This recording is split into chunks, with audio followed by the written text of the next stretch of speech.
Yep, and let's move on to match number 2 of the day now. We have got 6 to get through today, and we are going to go for BloodTrail versus Surrender is going to be coming right up. And this is, again, we'll just remind you in case you're just tuning in, BloodTrail is already effectively relegated, but he still has prize money to play for and just a slightly more respectable score, honestly. Whereas Surrender has just everything to play for, really, just to continue to buff his score up to get the best possible spot in that top 4 playoffs is what he'll be looking at. Because, again, if he can actually hit playoffs and then maybe even win, that'll be insane. He'll win both playoffs for his Grandmasters in both seasons that have happened. That would be ludicrous. That would be absolutely incredible. And honestly, if you had to pick any of the players going into Asia Pacific Grandmasters, I probably would have picked Surrender to do that. I think he's pretty undeniably the strongest player.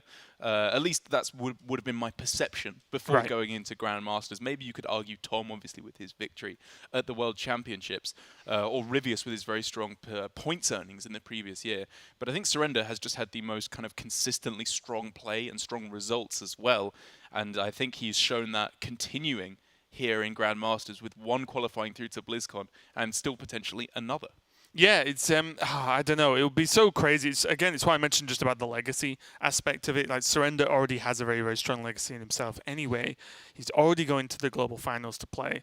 But again, if he could just do this once again, even the fact that he's just hit both playoffs or could still hit both playoffs is a strong performance in itself.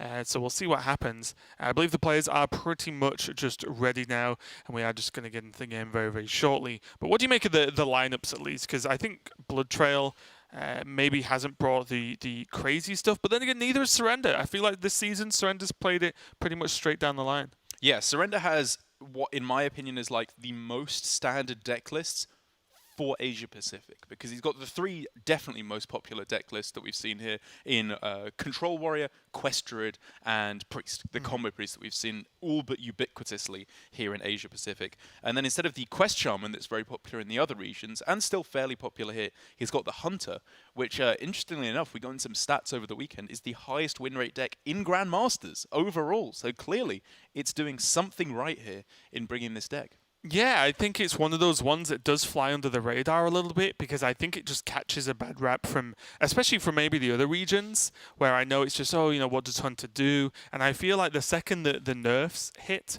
I think Hunter became like a bit better again. Yeah. It does have some game versus Priest as we've seen before, but funnily enough, it's just interesting that it might be because it feels like an older style, but Control Warrior also has been one of the worst performing decks with a relevant sample size in Grandmasters. Yet players are bringing it week after week after week after week, which continues to blow my mind at least.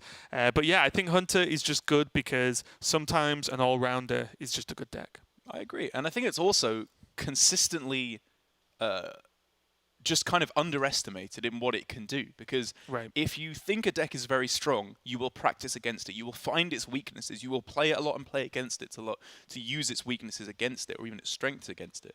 Whereas with Highlander Hunter, I think I am very guilty of this myself, you just don't really prepare for it. You're a hater. I was. I mean, when people were predicting the decks, or the Saviors of Oldham expansion, when players were saying how good they thought all the cards would be, Dino Tamer Brand was just universally dumped on. No one thought that card was going to be good, because when you look at it at first glance, Hunter being a Highlander deck, you never even consider that. Right. Back in the day, with old Reno Jackson and a Kazakus as well, you wouldn't even consider it. Well, I suppose you couldn't play it with Kazakus, but Reno Jackson, you just wouldn't even consider it.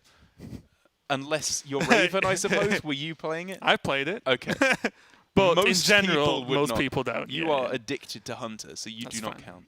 Okay, that's reasonable. But yeah, the archetype's just good. I think it's just because it has so many cards that cover so many bases, right? I'm guessing the players are getting ready. I don't know why they're being slow. We're sorry. Don't look at us. Well, do look at us because you're watching, but you know what I mean. Tab out. Just leave the volume on. We all know you love that. But yeah, I really think that the big thing about Hunter right now and its feasibility of Highlander really is just the Subject 9 along with the power level of the secrets right now, because you've got all the old ones, of course, but when you look at Rat Trap and Pressure Plate, you're looking at some secrets that are so weird to play around. That's it. And a lot of them, you play around them in different ways. If you go back and think about so that Wandering Monster, right, that and Explosive Trap were played into the same way. So when you test one, you test both, whereas you can't really do that as much anymore. Exactly, and this is one of the other weird side benefits of playing Highlander decks, because generally the trade-off is you have a worse deck because you can put in the Highlander cards, like Zephyrus and, of course, the League of Explorers characters, if you're not one of the League of Evil classes. But I think people are starting to realize that it's so much more difficult to play around what your opponent's going to play when you just don't know. They have 30 individual cards, whereas say you're up against Quest Druid, for example, turn 5, it's Starfall and Oasis Searcher. Those are the only cards you play around, which usually makes it very easy to play around. Whereas against this Hunter deck, if they're going for, okay, they're like, it could be any of these secrets, they could play, you know, Mark Shot, Kill Command, or the... or also Baited Arrow, which means I need to play around my minions being at 2 health, 5 health, and 4 health. They could also have Zephyrus, they could also have this, whatever else it may be. It's an absolute nightmare to play around, quite frankly. Yep, it really is. And as we finally get into the game, BloodTrail off to a decent start with a secret that probably doesn't get procced. Yeah, 100% before turn 2. Oh no, with Weapons Project, I guess it could be activated, but unlikely to do so, of course.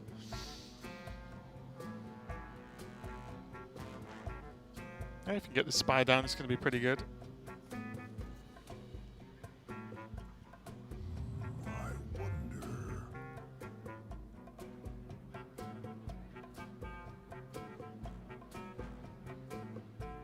So now just working out whether he wants to play this Eternium Rover. I can't think of too many reasons not to.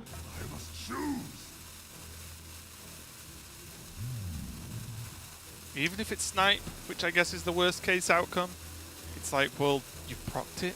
You're going to proc it at some point. Wouldn't you rather proc it now? I think it's more about what he's expecting to see on the following turn, because the only reason I can think of why BloodTrail would go to Coin Secret would be exactly Sunreaver Spy. So I think if therefore Surrender just doesn't want to be value traded. Got something to hide? That's true. Now with the Town Crier though, surely he's going to drop that one down. You'd be okay if this 3-4 hits you 1-2. Yeah, I think at this point, now that you've seen it, you're like, okay, I can maybe set up for a Warpath in the next couple of turns. You at least want to draw the Mummy, right? Every single time. Yeah, I think so.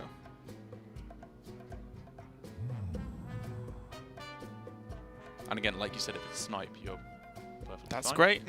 You're going to proc Snipe at some point in this game. I don't think you can quite win by not playing any minions here, so I do like this.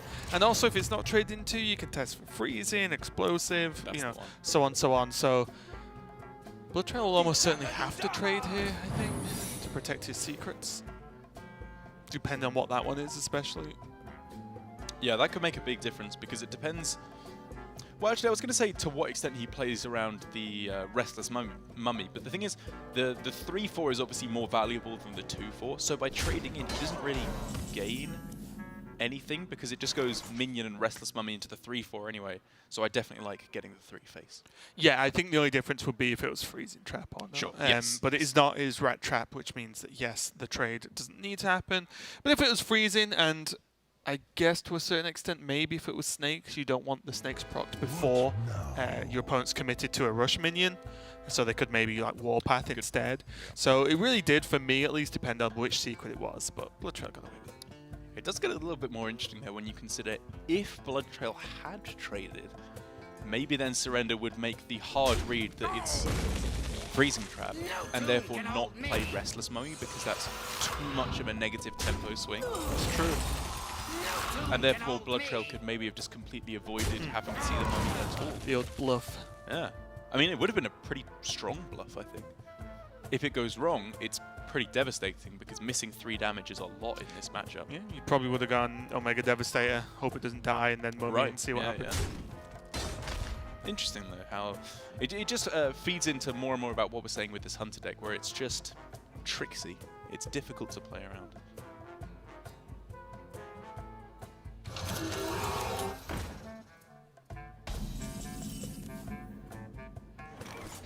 Slightly off-curve play here from BloodTrail. Could have gone, of course, for Zephyrus with either the Hero Power or the Snipe. Worked into a stronger turn 5 or onwards. But they just go for the Ursatron. It's going to draw him something pretty good, and it's a beefy enough minion anyway. That means that Surrender probably doesn't want these minions to just hit face and start to push his life total down a little bit. So Surrender now has information that it's not Snipe, it's not Snakes, and it's not Freezing, right? So he's got it down to Explosive, Pressure Plate, and Rat Trap. 2 out of the 3. Yeah. No tomb can hold me. Which I guess doesn't help him too much at the moment. It doesn't change too much at Yeah, least. it's really just playing around Rat Trap, which is not too bad for him. He's, I think, pretty happy to just play 2 cards a turn until we enter triple Warpath turns. That's when I think he'll definitely be wishing he could activate the Rat Trap.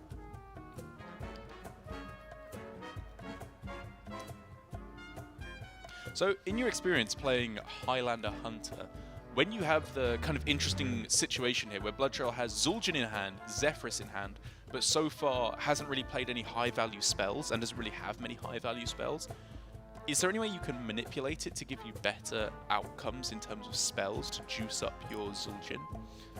You know what? Yeah, well, there's the simple ones where I'm pretty sure you can play Zephrys now and just get an Animal Companion. Oh, that's which a good I point. think is just a good turn, actually. You get an Animal Companion in the tank, you get a 3-2 and an X down, depending on what the Animal Companion is. I think that would have been as good a turn as any, because it worries me now that this is just too passive. The Snipe's nice for tempo, but I don't know, I feel like just playing a 2-3 out is a little bit... The Animal Companion could have lived, potentially, which means that the Houndmaster has a target next turn along with hero power. Especially as my concern with this play is that you could argue he's saving value by holding onto the Zephrys, but the problem is by going for 1 activation of Snip Snap on turn 5 as opposed to 2 on turn 6 is losing a pretty significant amount of value in its own right. And the problem is, Surrender's health's full, pretty much. Yeah. Like, when does this pressure actually happen if it's not happened yet? Yeah. Like, normally you want to have done something to the warrior by now so that they have to be very defensive.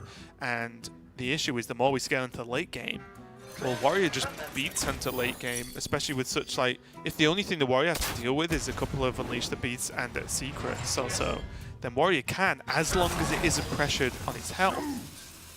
Which is where the difference, if you remember, a lot of matchups like this, they go to the late game, but the Hunter's got the warrior on like 12 or something. So it's very different being on that low health versus Hunter than being on 30. Because then the warrior can just play whatever they like. I like the hold of the Ziliax here for Surrender, even though he was clearly considering it, because I would definitely like to see that be used, number 1, for heal, just to get more than 1 healing out of it over the course of the game. But also because that was playing into like an Unleash the Beast turn, which is a pretty horrible value trade actually for Surrender.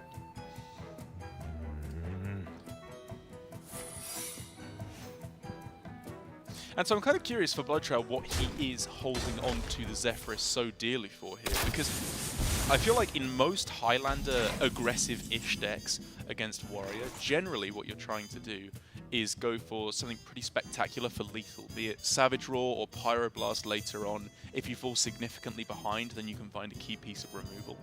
But BloodTrail's hand isn't doing anything. It is absolutely nothing at the moment. And so I feel like if he's playing for the board clear option, waiting for Surrender to develop and then clear up with Zephrys, that's not good enough. That would just fall behind. And if he's going for the surprise burst damage route, that's also just too unlikely to happen. Wait, what? What's going for Shadow Word Overseer? Oh, Harrison, okay. That belongs Fair in a enough. museum. To get rid of it. This is okay. Okay, I like this. I like this. It feels weird that that happened then, The one good when it was turn. like 1 turn away from just Yeah. making Zephrys into Tyrion. Not necessarily that turn, but you know what I mean? You hit in the late game where you could just have a Tyrion. But, I mean, this is fine. Card drawing Yeah. Hunter is good. It just worries me that now there's just a Ziliax just chilling. Fair enough to BloodTrail, actually. I didn't really consider going for the Harrison to draw cards, because I was kind of thinking if he'd go for weapon removal, he would have gone for Ooze last turn. But this obviously draws him 3 cards in the process, so fair enough. This worked out very nicely. He's got a lot of card draw now and can set up for a stronger Zul'jin. Good play. It is. It's just, is card draw what he needed this game? I don't know. I think so. I think at 30 health, he's not too afraid of falling behind on tempo. And the Zul'jin, as it currently stood, really didn't do much of anything. I mean, it still doesn't, right? But it's more likely to with card draw. Yeah. That's what he needs to get it rolling, right? What now? Definitely just a weird game. So far, both players not playing, I won't say playing control, but playing slow.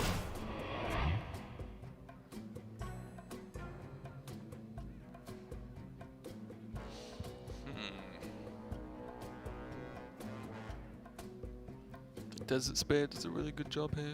Yeah, it does. Siamat can obviously be used with Whirlwind. No, sorry, with Wind Fury. Wind Fury to take out a couple of these minions.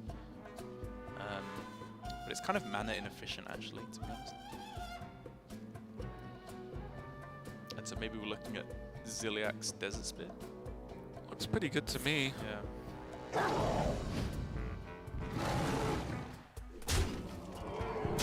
Not sure what this Unleash does.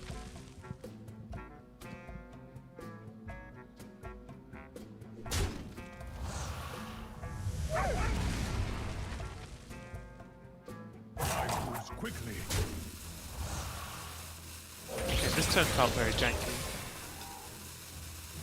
This is just, would you It felt like to... he was figuring it out. Would you halfway like to through. clear my board with a Warpath? Yeah. By that, I mean literally a Warpath, not even echoed. Yeah, that's right. Doesn't even have to So- play Rat Trap. It's like, I don't know. This was not... I think BloodTrail could have done better.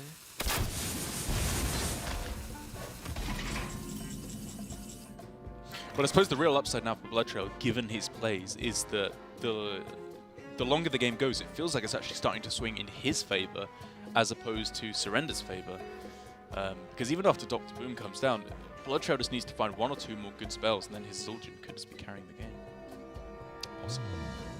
I don't know, I think his Zul'jin's like mega lackluster right now. It has Right now, yes. secrets Yes. in, Well, which arguably do nothing versus Warrior. right, with a couple of I'm so good get there. Obviously the Unleashed needs to be there. I think this shows Surrender's mindset though. I mean, the fact that he isn't having this very simple board clear, and he manages to get Boom down without being a mega under threat in terms of damage. He's going to be feeling pretty good about it. Either that or he feels forced into this play. Yeah. Which, I don't know. I mean, being forced into playing Dr. Boom and not dying seems like a pretty good play. Yeah, I do not mind that at all.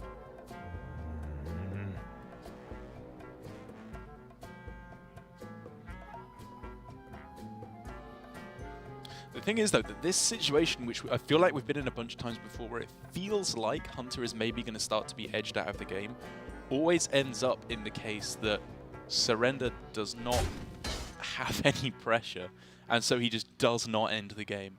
It just carries on and carries on and carries on, and eventually BloodTrail will be able to find the value and the pressure that slows things down.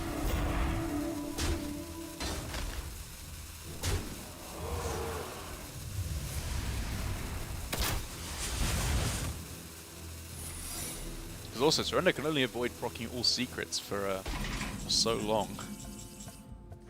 Well, it's true. Mega Devastator is pretty nice. Oh yeah. Even if it procs a freezing trap.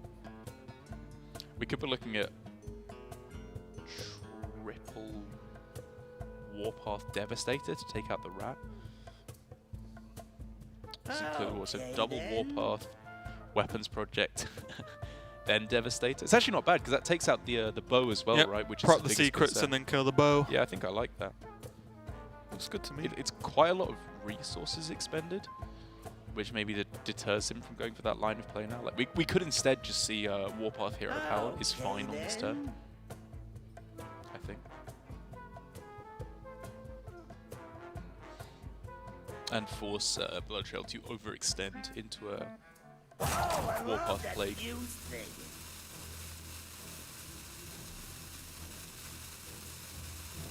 Okay then.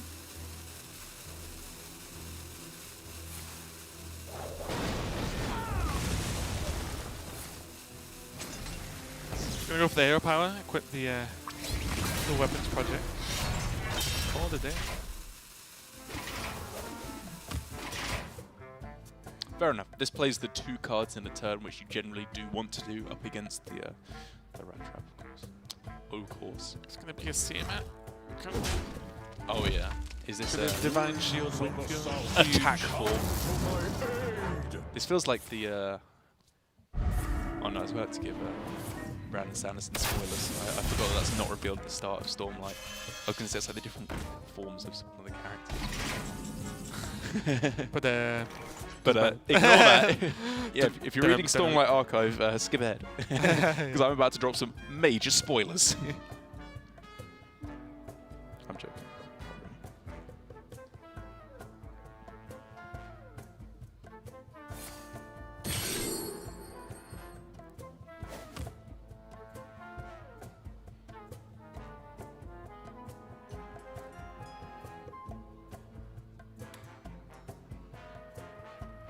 CMAT has to be priority number 1.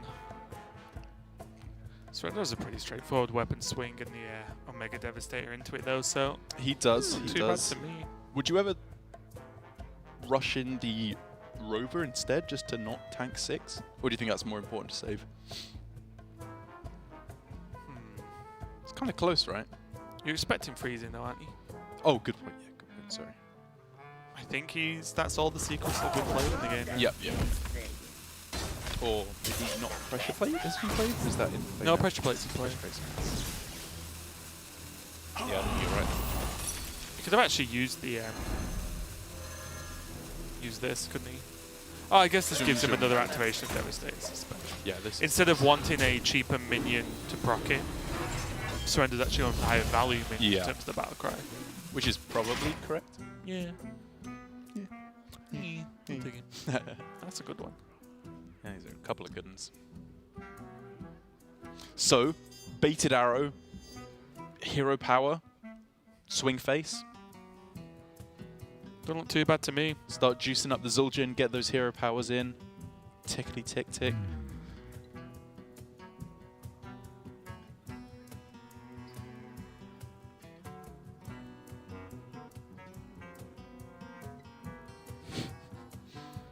As always, BloodTrail looks about roughly as enthused by the play as we are. I wonder.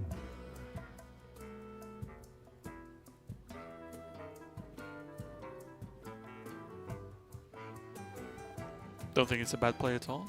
Yeah. Quickly. Yeah.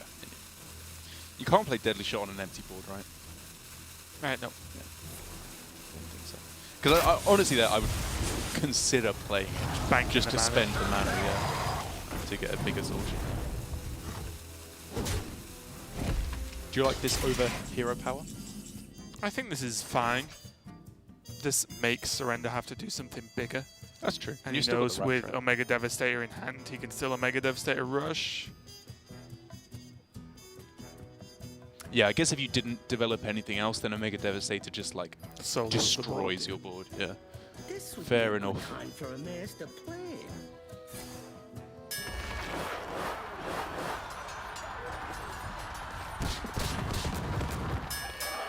Really nice brawl though, because it's 100% dead all the time because of the weapon and the hero power, of course. Oh, he even finds time to fit in the shield. Beautiful play. This board is about to be absolutely devastated.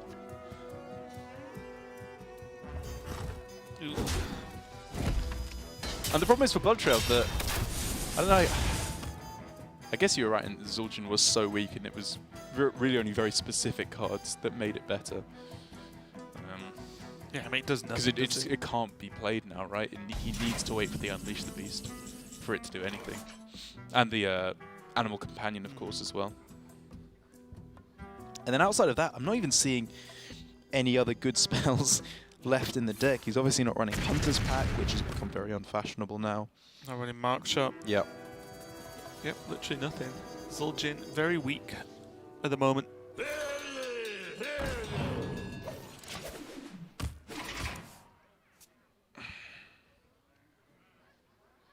And I guess with Surrender being very happy to play passively as it stands, he's thinking that if the game carries on at its usual tempo, he will come out in the lead, which honestly I think is a fair enough assumption to make. Yeah, Omega Devastator is just going to beat every They're card so that BloodTrail huge. plays. So Eventually he'll find the cards to like proc Rat Trap on the same turn as well. And then well, I mean, honestly, he can very possibly just not proc it for the entire game at this point, it feels like. Because just a single Blast Shield offsets so much work that BloodTrail has done with those hero powers. I like that.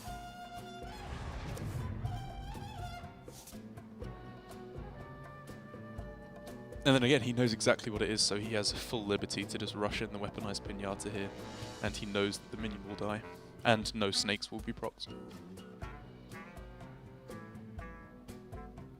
Unless he wants to stick a 4-5, which is also This something to would be a consider. good time for a master I think the plan. Pinata's fine, right? Me too.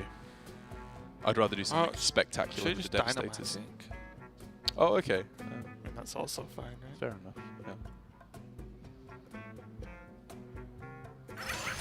I think I like keeping the Devastators to kill the Unleash the Beast if they exist. So. Oh. That's a great card. Stop him casting Unleash the Beast.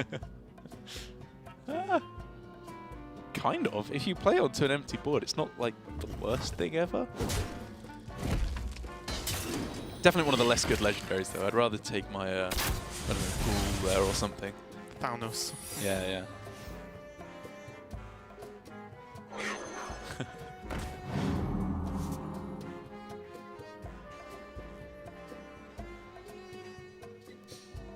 And I wonder what's really missing here for BloodTrail. I wonder if it's the build of the deck, because it feels like to me in these kind of scenarios where we've seen them before, this is where the Hunter starts pulling into the lead, because the Warrior does not have what it takes to take the constant amount of damage coming through. But I guess with no high mains in the build for BloodTrail, it's a little bit less meaty. So he's really just waiting for Unleash the Beast or Bran, of course, Yeah. for a burst of damage. I think the early game might have been a little, I'll say passive, maybe not even down to BloodTrail's choice. Yeah. But it felt a little bit passive, even though he got Coin Secret into the 3-4. He had a decent curve, but I don't know, just nothing got done. Maybe Surrender's defense was just insane. It was pretty strong. Double Mummy definitely helped.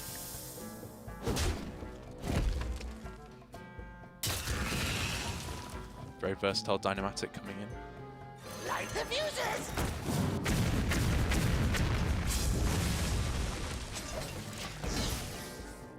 Would you play the lore that showed there? Or is that maybe, right? It makes like Deadly Shot worse if they want to go for that, I suppose. Makes everything worse, right? Because Yeah, on paper, if you are Surrender, don't feel the need to brawl for the rest of this game. Most of the time. Because it's kind of a weird position, because he would want to play that before the brawl to give a better, a higher outcome of not an enemy minion surviving, but then he gives BloodTrail a brawl, which I guess he'd be okay with. Kind of strange. But either way, Surrender now finally getting down to that low health total. It means that a top deck of Bran now would just end the game for Surrender. It's really tough as well because This would be a good time. this is, for I a guess, the master drawback plan. of Boom is the fact that Surrender's not really hit any blast shields. Yeah. Which means he's just gained no health and the hero power chips away. So That's it. it's a little bit unfortunate for Surrender that he's not hit any health gain really over the last few turns, which has allowed BloodTrail to chip this away. And this game could just end very, very suddenly right now. Unable to even go for the third snip snap because of Rat Trap, And of that's course. it. Wow. Wow.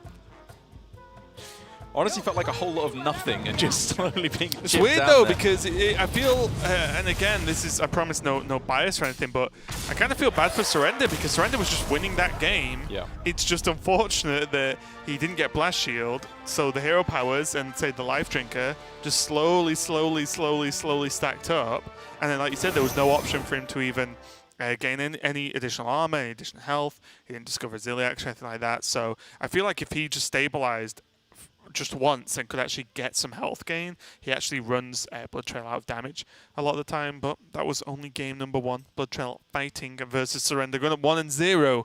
Who is going to take the series? I'll find out after this.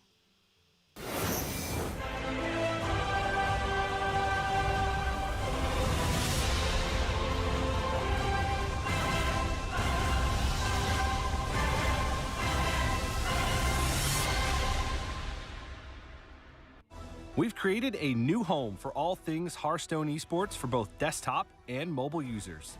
From the homepage, you can find the latest articles, scores, and VODs. And from the navigation bar, you can find so much more. Here's how it works. Under the Grandmasters tab, you can view competitor profiles. Here you can see a player's top classes, recent decks, and watch their most recent series. You can also access the standings from this tab to help you understand where each player is in terms of playoff contention or relegation.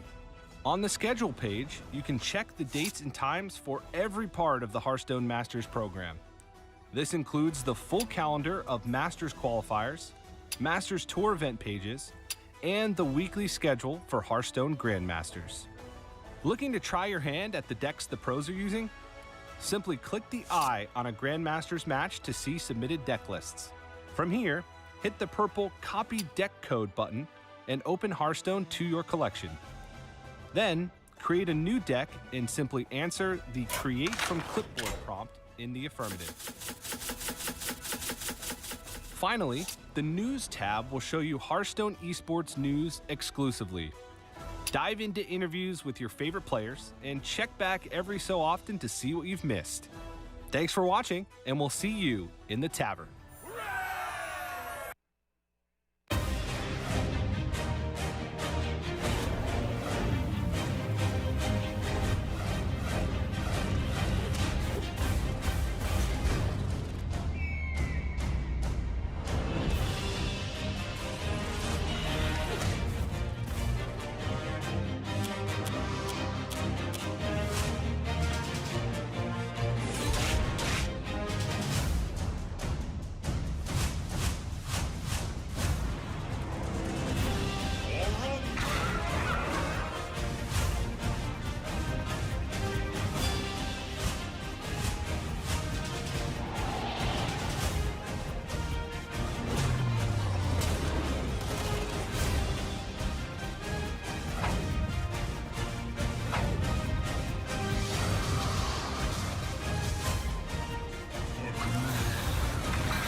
It's BloodTrail and Surrender going into game number 2 now. BloodTrail actually taking a win over Surrender in a kind of weird fashion, in the fact that I feel like he just petered out a little bit with that game, and then suddenly, boom, Brian, a card you just said was bad before we started that game.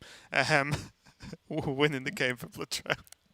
A card that was predicted to not see play in a tier 1 deck is, I believe, what I would describe it as. But I agree, it's a situation that is not often... or something that I didn't anticipate would usually happen in that matchup, because it felt like once the Warrior had stabilized, they would be able to lock out the game. But now it's starting to feel like the Hunter is able to deliver consistent value and damage in a way that the Warrior cannot compete with unless they have Ziliax. Yes, I won't tell you what we're laughing at. It's not too relevant to you guys, but trust me, it's something hilarious. funny. Anyway, yes. So we'll see what the next game is going to be. Although, there we go. We are going to go into it now. BloodTrail on the Paladin and Surrender on the Warrior. The production could mute the talk we're getting in our ears. That would be very good for us. Thank you. Whatever you're eating does sound delicious, though, by the way.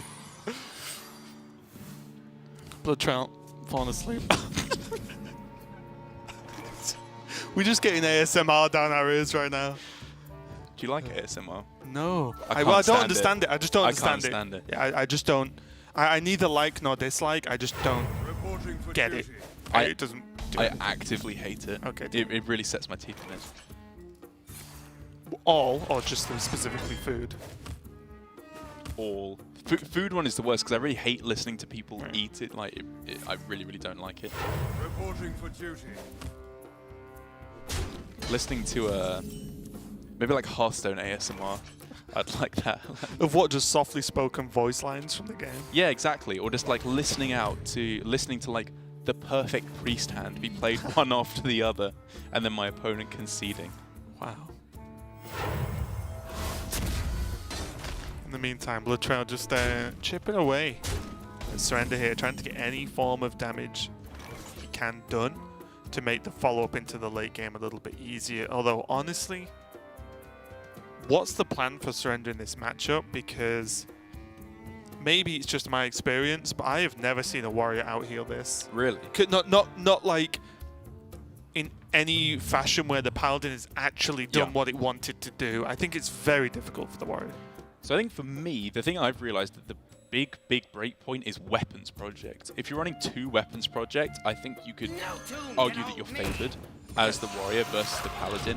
If you don't, it becomes very difficult to win. It's kind of similar to ferocious howls in the druid. Right. If you got them, you're in with a good chance. If you don't, you're miserable. But I think to an even higher extent, because obviously weapons projects can also be used to take out true silver, which, to be fair to BloodTrail, I've been critical of some of his OTK paladin play. One thing he does know is that face is absolutely the place in this matchup. He will leave any minion on the board if it means he can connect true silver to the face. And so if Surrender knows what he's doing, I imagine he will be saving the weapons project to deal with true silver, and of course to deal with a potential Tyrion later on, because that is, unless you're going for the 29 damage OTK with Zephyrus, Zephyrus plus Soulfire, in addition to the usual Holy Wrath play, Tyrion feels like the most likely option to be And I gone think for. it's safe to say that if you don't actually kill them with the 29, you always go Tyrion, right? Like, unless you literally 29 them and kill them in that turn, you should often always go Tyrion, at least in my experience. I agree. There's Harrison, though. Yeah, Harrison, another card that can be used, obviously, to destroy the weapons. And really interestingly, in the series that we had last week between BloodTrail and Samuel Sao, which we had this exact matchup, we both praised Samuel Sao for going for Weapons Project plus Harrison on the same turn, which on turn 7, which made a good amount of sense to me at least. You give them the weapon and then destroy it, which means they can't deal 6 damage to you. You gain the health and you draw cards. But then Casey was messaging me afterwards saying that we were both being a couple of dum-dums apparently, because you want to be... His argument was he used 2 weapon removal cards to destroy no weapons from his opponent's side of the deck, which when he put it like that, I was like, fair enough. You do just want to mitigate as much damage as possible. He's a little rascal, that Casey, isn't he? He is. Although, if you are good at Hearthstone, I appreciate criticism like that. He's a clever There's little rascal. Not many people at that level, but yes, he's too clever, little Casey, in my opinion.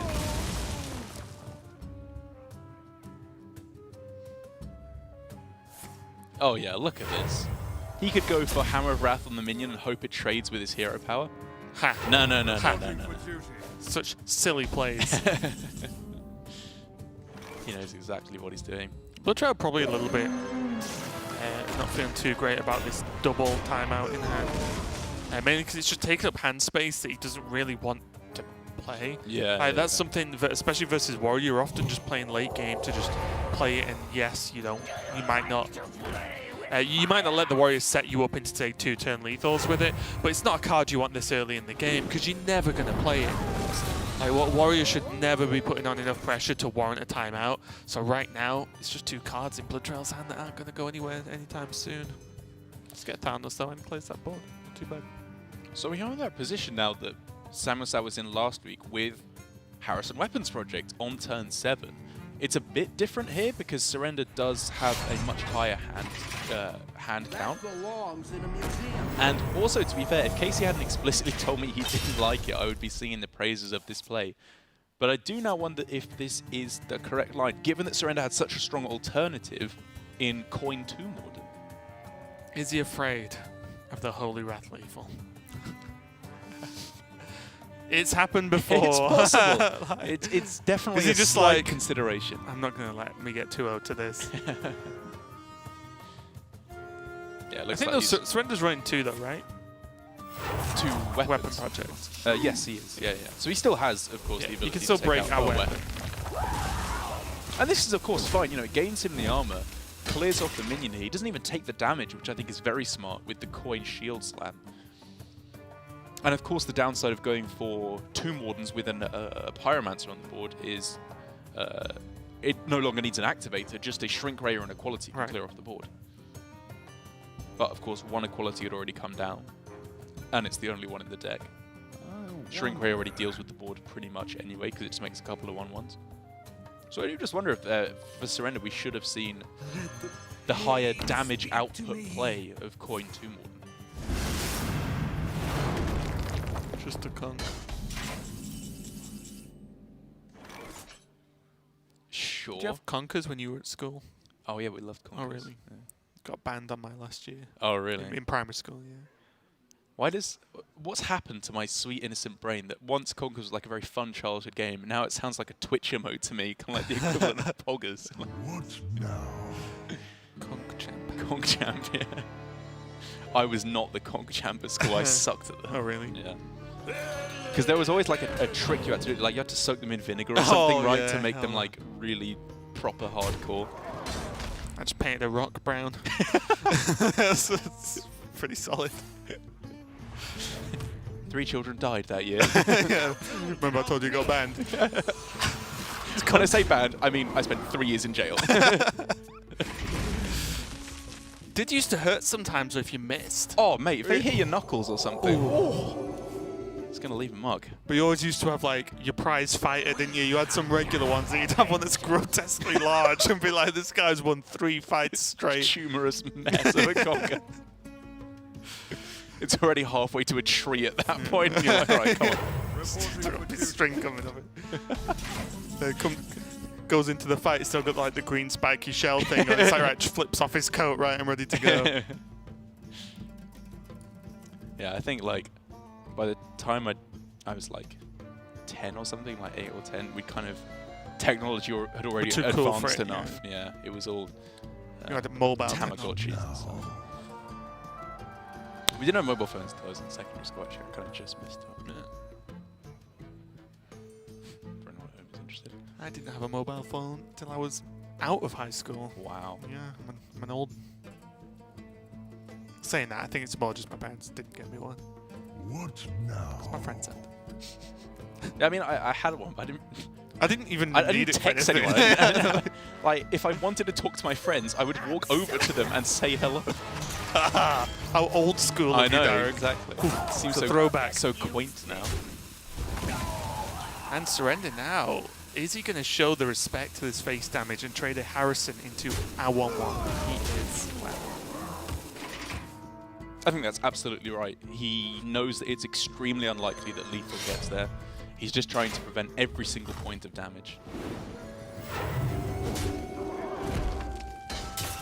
And so now I'd have to imagine that we are probably setting up for Surrender here to go for some kind of big mech development in the next few turns, so that he can stick a big mech, magnetize Ziliax on, so that after the first Holy Wrath comes down, he can heal back up out of range afterwards. But of course, in order to do that, he will know that he needs to stay above 29 health, because with Zephyrus in hand, the Shavala Holy Wrath does 25, 3 mana left over, Zephyrus Soulfire goes up to 29. So Surrender can't afford to just pass and tank the damage. How upset would you be if you just played the Rover, hero, traded into a 1/1, then hero powered and put 4 to face? Not that upset. Okay, Honestly, I then. wouldn't be too upset to see double Rover on this turn, double trade. I'm just thinking, well, if the weapon goes into a Rover, cool. Oh, you gain armor and effectively gain 4 life. If I was Surrender and that True Silver hit my Eternian Rover, I would do a little jig, I think. And then if that's not the case, then you're likely to hold it onto the board, which means the Ziliax lands on a Eternium Rover, which is pretty Sign good. me up.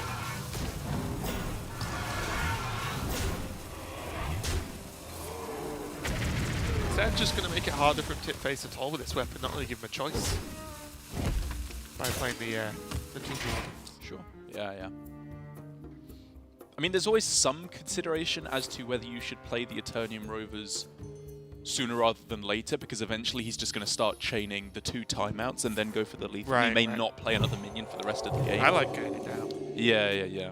But I think he probably is likely to have at least one more turn where he can get them down. Because even if, say, he waits until the actual Shivala first Holy Wrath turn comes down, a banker will have to be in play, and at that point he can go double Eternium Rover, smash them both in, gain the 4 armor, and be a happy young chappy.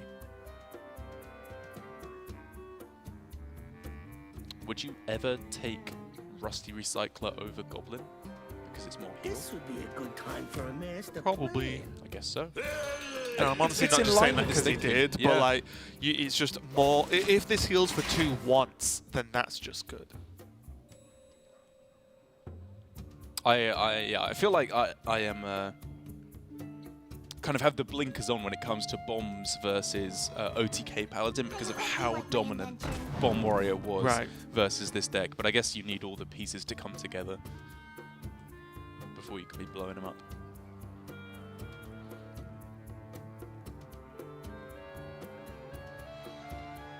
So I'm still pretty sure this is not approaching a Zephyrus play quite yet for BloodTrail. He will, I think, much more heavily incentivize or be incentivized to go for Shrink Ray or Timeout first. Yeah, I think so. But do you think he saves the second Timeout to just go for like a one final last-ditch effort? Yeah, I like this turn. Just get rid of all this mess,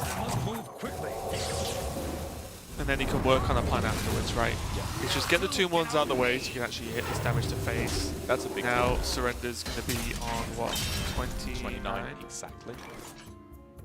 Which of course means that BloodTrail can go for, unless there's healing on this turn, sorry, the hope to just hit the 1 in 4 and go for then a Zephyrus lethal afterwards.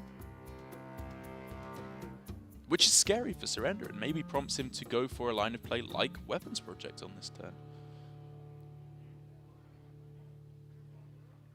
Wait, do you think that attack was weird? What attack? Oh, no, never mind. The man a bit silly. Yeah. It's tough, right?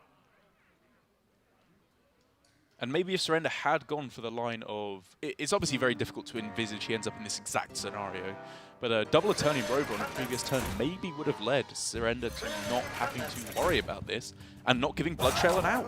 Yeah. Because they just don't die without gaining armor, right? Yeah.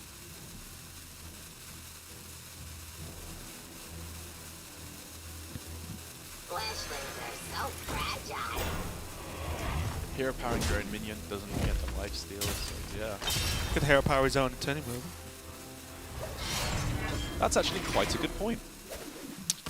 Make them sometimes. Yeah, sorry, that was more less surprised that you got it, more surprised that I'm an idiot and hadn't managed to see that. But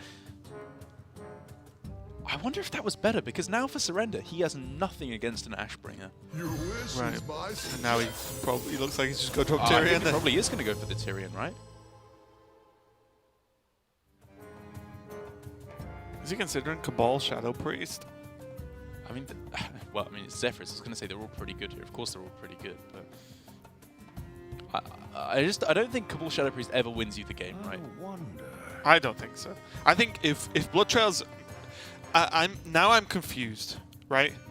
It felt like a very If quick Zephyrus BloodTrail play. played Zephyrus and didn't go for Tyrion, then I don't think you play Zephyrus. I am not liking BloodTrail's spot now. Really not liking it. Wow. I mean, I guess for him though, there's still a chance that he could double Wrath, right? Fair, and you know, maybe for Surrender, Ziliax's bottom card is the chance, I think, really. It's actually pretty funny that because with 1 minion on the board and the only mech he has is Omega Devastator, he can't actually Omega into Ziliax. Yeah. Genius. So Surrender's going to wait. He's not dead this turn no matter what. Yeah. He always survives And, this turn. and the thing to remember as well is the no matter what, the Shivala will be on the board, right? Yep. So Omega Devastator to peel off the shield, attach Ziliax, boom, heal. And now he has Blast Shield. It is a nice turn to go for this though for BloodTrail, because it means that if Omega Devastator plus Ziliax does want to come down, the hero power cannot be fitted on the same turn. I'm out of cards.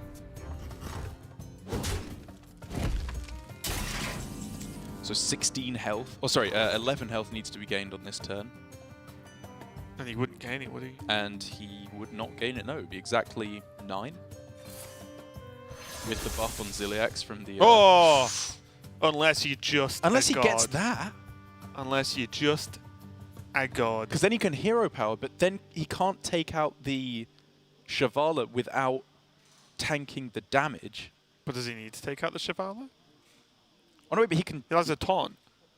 And he gains a would be a good ton of time armor for and a health. The He other gains Shivala 10. can rush in first, though, right, to take it out. Because he'll have 2 Shivalas to come into play, so he Right. could rush both the Shivalas in. I think BloodTrail might have this.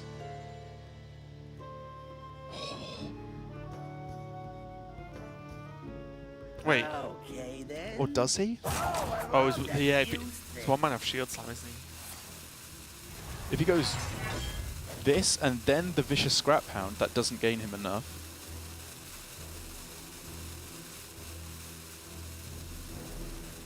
This Ziliax does, though. Just. Because he's buffed. I should see it was buffed. It is buffed, but now the Shivala can attack in, which allows BloodTrail to go for lethal. Wait. Was it? Yeah. Oh, because the Divine 2-2, Shield. the 1-1 and Yeah, the yeah. 2-1, yeah. Wow. I think that was the best shot Surrender could go for, but even then, he knew 100% it was just over. I give up. Wow, Surrender pinned into a corner then, and BloodTrail, way to redemption. It's going to be a short road because he's only got one more match left, but 1-11, now 2-11, taking a Right. win over basically the current Asia-Pacific champion, you could argue, is the winner of last season, Surrender. I'm shocked. Me too, and I feel like low-key BloodTrail kind of just outplayed Surrender in that game, which surprises me, obviously, given how both of these two players have been over the last 2 seasons. But I think that his play of going for the Flame Strike, while it seemed crazy at first glance and maybe was incorrect, it just allowed him to know that he would be able to deliver the damage through to face with the weapon over the next couple of turns, which was really, really important and was, well, instrumental in getting the win there for him. And you've got to say as well, it's always easy to say at points like this, but maybe the Eternium Rovers could have just come down way earlier when there wouldn't have been a Flame Strike, and then Weapons you've seen Project wouldn't have needed Consecrate, to be played. you've seen Pyro, things like that. Like, if any of them take more than 1 damage without dying, you've gained so much extra armor, it's insane. And if you drop them both down and you know there's no real good way to clear them up, then even if they just eat a Shrink Ray, well, that's insane. Yeah. Like 2 1-1s eat a Shrink Ray and still gain you armor. Because they're always going to gain you 2 because they can't not die, right? Unless, as you said, like timeouts are changed. But I think there's a couple of other things Surrender could have done in that game 100%. Whether that would have changed the final outcome, I don't know. And we might never know. But that is regardless game 2 or match 2 over.